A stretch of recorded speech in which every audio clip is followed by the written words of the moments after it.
Hello, welcome back to Mr. Hill's Storytime. We are here again.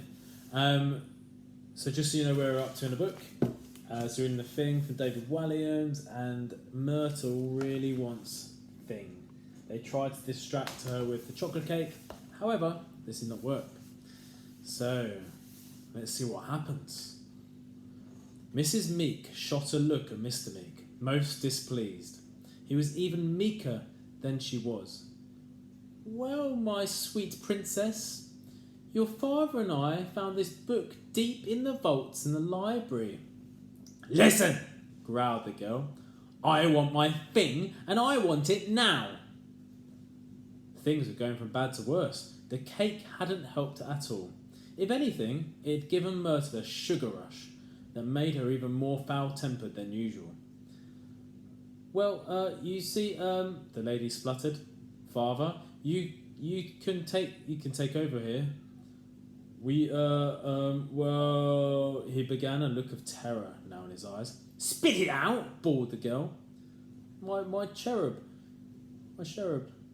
We searched and searched every book in the library to find out what a thing is. A thing is a thing! Duh! Mocked Myrtle. Quiet. We found only one reference to it in the whole of the library, in this dusty old book that we discovered down in the secret underground vaults. Here!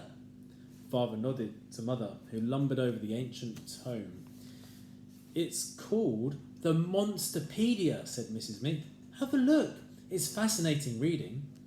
Mother went to pass the book to her daughter, but the book actually pushed back.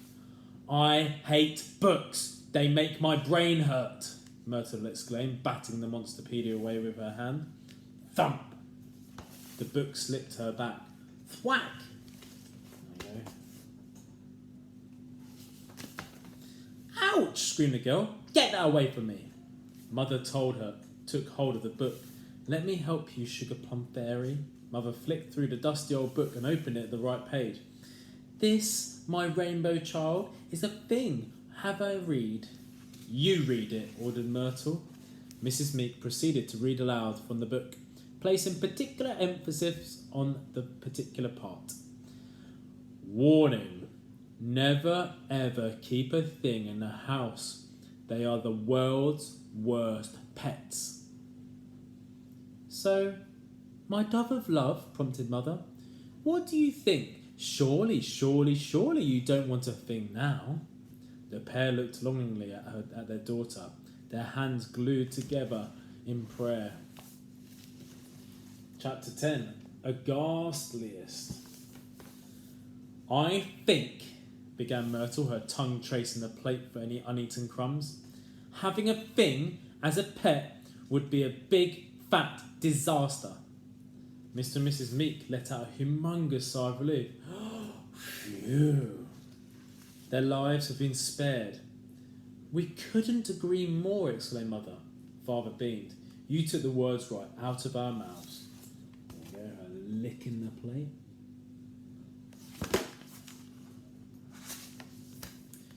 The creature would destroy everything, Myrtle continued.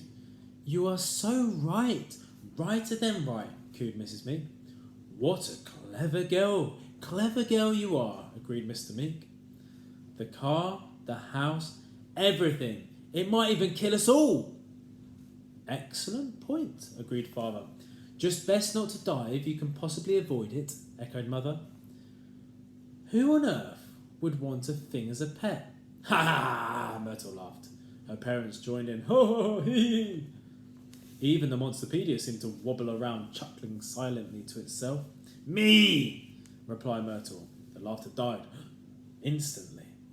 Mr. and Mrs. Meek couldn't believe their ears. The book stopped dead still. I want a thing as a pet, began the Mother. No buts, shouted the girl, and she bashed her parents' heads together for emphasis. Clonk! Ow, ouch! I said I want a thing, and I want it now. Mr. and Mrs. Meek looked at each other, aghast. Both were so aghast it was impossible to tell who was the most aghast, or to give it its improper word, a ghastliest. You can decide for yourself by studying these two aghast list-esque pictures. Yeah, who's the most aghast? Mrs. Meek? Mr. Meek? For goodness sakes, don't take too long deciding. We have a story to get on with. Please, let's agree that they were both extremely aghast, as indeed you'd be if you had to bring a deadly animal into your home. Now, all they had to do was find one. Chapter 11, Twin Beds. The big question was this.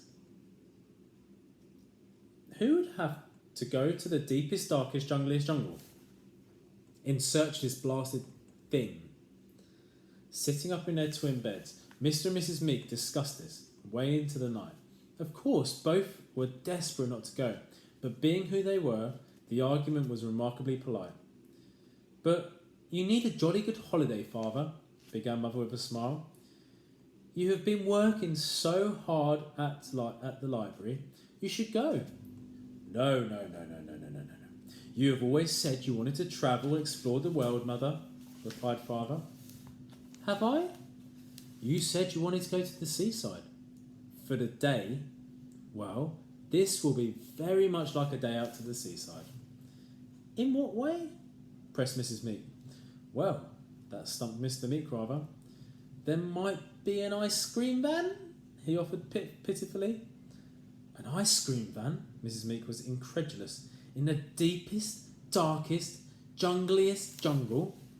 There was a loud banging on the wall. Boom, boom, boom, boom. Keep it down there, shouted Myrtle from her bedroom next door. I can barely hear myself grunt. The grunt was so loud the whole house rumbled.